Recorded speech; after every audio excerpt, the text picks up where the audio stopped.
Hey, what's going on, my YouTube friends? Ali here, and it is time for a review. What now? This episode, Cerberus, episode 2. For me, it wasn't as good as the first one, but it was pretty funny in some parts, and we did get the synopsis in the beginning of what's going on with the kingdom, and that there are 3 kingdoms on the continent of it's like a continent of like swordsmanship and magic, things like that. And there's 3 kingdoms that govern the continent.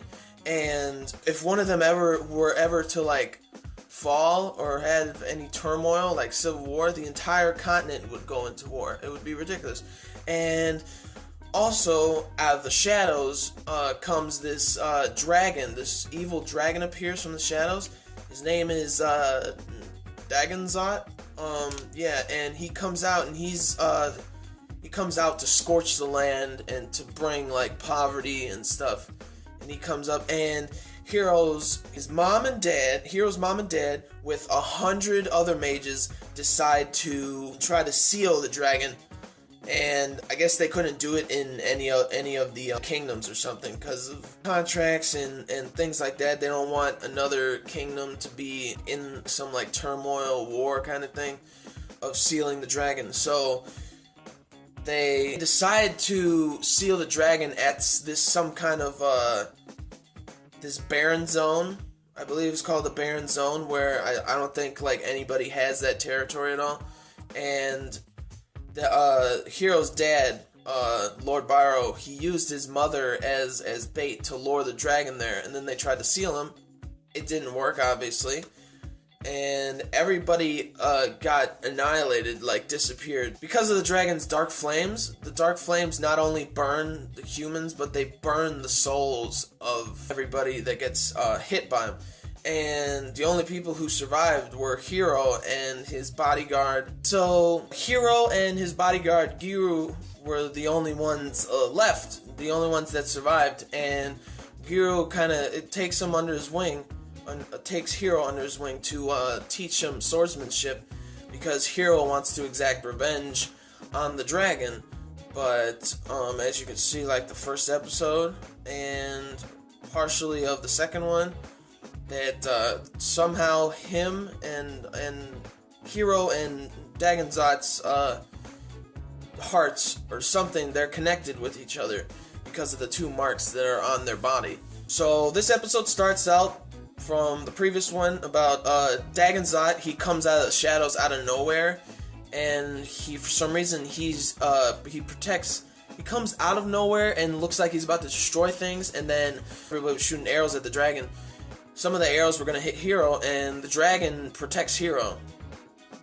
Nobody really knows why that happened. And then after a little bit, the dragon just disappears back into the shadows. Just poof, gone. After all this happened, they realized that Nanbuko, the guy who, he basically taxes everybody like a lot. He's like, you could say kind of royalty, but yeah, he comes to this town and he taxes people a lot and causes these misfortune kind of things to pretend like he would protect people, and he taxes them high and stuff like that, which kind of sucks. I hate people like that. I don't think anybody likes people like that. He also has one of Hero's father's sealing objects, one of his treasures, the Grand Troya. So basically, I think the next episode is them trying to find Nanbuko and taking it back from him. The rest of the episode is them like walking around. They're really hungry and they don't have money because Hero took that little blue dragon's money. I don't know the blue dragon's name. I'll figure it out later, but yeah, he was probably the only part that I really liked, the funny part, the blue dragon, because when Hero used up his gold, he got really pissed off, and he's like, and I quote, "I will shove my hand up your ass, out through the nose, and back into your mouth so you can eat your own boogers." What the hell? I tell you, man, that little dragon was probably the only saving grace of this episode, because the rest of the episode was just Like they went to like a crappy alley to go eat because they didn't have enough money really, and there was this Neko girl, this cat girl, who showed them a place where to eat. Her name's Erin. Yeah, I hope she's in the show more often. Yeah. Anyways, they go to this food place and they start eating and stuff, and then she disappears, and then the waiter or the owner's like, "Are you gonna pay?" Because she said that you'll pay, and she just went poof out of here. That blue dragon guy is like all pissed off. He's like, "That bitch! Are you kidding me? Where'd she go?" The guy's just, honestly, he was like the best part about the episode. And then after that, Giru decides to train Hiro again in the ways of like the sword and teaching him swordsmanship. They were gonna slay monsters, but Hiro, he's not good at swordsmanship. He lacks a lot of stuff, and so Giru goes a little easy on him, tells him to like, there's these slime monsters that are real small and they're not poisonous. So he said, try to cut these.